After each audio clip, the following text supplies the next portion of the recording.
Joining NATO in the Nuclear Age, 27 May 2022. Columns. Finland's ambassador Klaus Korhonen left, handing in the NATO membership application to NATO Secretary General Jens Stoltenberg in Brussels on 18th on May 2022. The decision by Finland to apply for membership in NATO stems from obvious and unarguable security concerns engendered by the Russian invasion of Ukraine. Indeed, this decision is so predictable from the realist perspective on international relations that it will surely be used in future textbooks. The absence of public debate on this momentous move is worrisome, however, particularly with respect to the nuclear dimension. Finland, along with Sweden, are longtime members of the European Union, but until now have declined to join NATO. Why? The answer is the same as the one to the question as to why NATO and the US have declined to intervene in Ukraine directly. The fear of antagonizing a large nuclear power, namely Russia. This problem will not go away even if Finland does indeed join NATO. In fact, it is important to consider how the implications of NATO membership will affect Finnish security in a nuclear world. Finland's 1,340 kilometers border with Russia means that overnight NATO will find itself with a new and by far the longest land border between East and West. In requesting NATO accession, the nation seeks rapid admittance without negotiation or securing preliminary agreements about how the logistics of border security will be handled or which weapon systems could be based in Finland.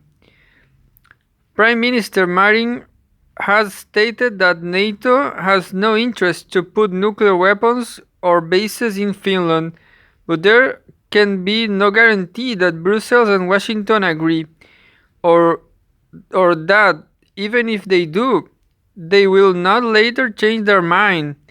Finland, in other words, could find itself in the nuclear front lines in a geopolitical conflict with its larger neighborhood.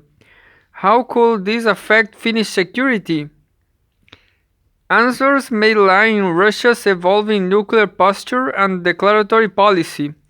Russia's state strategic doctrines of 2010, 2014, and 2020 emphasize the deployment of nuclear weapons for deterrence purpose, to defend itself and its allies, and in the event of an existential threat to state sovereignty. Some of these threats could be non-nuclear weapons of mass destruction or a threat to nuclear capabilities. Question remains regarding the purpose to nuclear weapons in the case of conventional arms failure. US strategists have referred to this as escalation to de-escalate, a policy of shocking adversaries to back off military aims in fear of further escalation. Russia perceives that its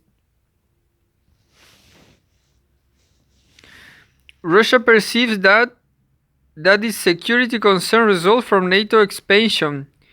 We can debate whether these concerns are justified or not, but there can be little doubt that this is how Moscow thinks.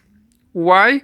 First, NATO's territorial expansion after the Cold War placed strategic bases with US missile defense in close proximity to Russia in Poland, Romania, and in offshore locations.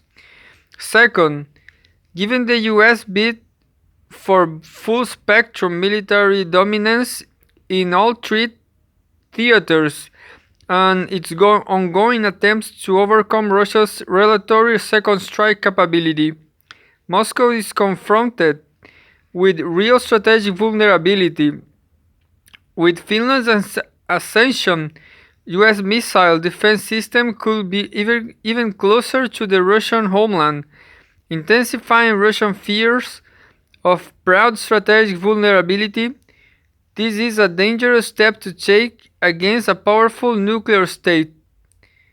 Whereas the USSR and subsequently the Russian Federation maintained a no fears use deterrent purpose until 1993, the US since at least the 1980s pursued a nuclear war fighting posture dedicated to coercive bargaining, escalation dominance, and flexible response. It developed limited nuclear options in the late 60s. Given its Cold War lack of conventional war fighting capability in Europe, it relied on an extended deterrence policy to defend allies by threatening nuclear attack in case of a conventional invasion of NATO countries. The US views the threat of nuclear attack as a bargaining tool and maintaining the credibility of its threats by posing risks of escalation incorporating elements of change. Presently, it embraces a posture of calculated ambiguity, with no red lines to maintain its social freedom in conflict situation. Thus, whether Finns acknowledge the geopolitical consequences of joining NATO or not, their country moves from being a non-allied non-nuclear weapon state to one whereas a non-democratic military alliance will determine how their border security operates and what weapon systems are deployed in their state. How does the Ukraine conflict, and now that diplomatic solutions recede and Western military ambitions grow? It could be a protracted conflict that does not spill much beyond those borders, nor escalate into bigger arenas. However, with extensive economic sanctions on Russia and agricultural setbacks in Ukraine, the war is already challenging European financial prosperity and global supply chains.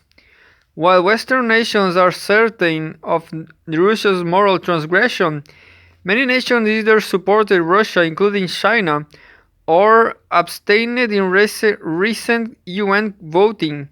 Many of these states may be guessing that siding with Russia and China is edge against US and Western dominance. We do not question for 1 second why Finland, looking at what was happening in Ukraine, sees membership in NATO as best means of ensuring security. Nor do we justify Russia's brutal and incompetent invasion in any way. But geography matters. Finland's length border with Russia puts it on the front line in future nuclear showdowns between East and West. This will be one of things in the US has adopted a defensive non-first use deterrent policy. Instead, its pursuit of nuclear supremacy creates genuine fear in Moscow and increases their possibility of war. A promised benefit of Finland and Sweden joining NATO was that the Nordic countries could exert influence on the alliance's overall policies. However, with its overnight ascension, one wonders whether Finland has seeded the change for influence already. By S.M. Amade, University of Helsinki, and Campbell Craig, Cardiff University.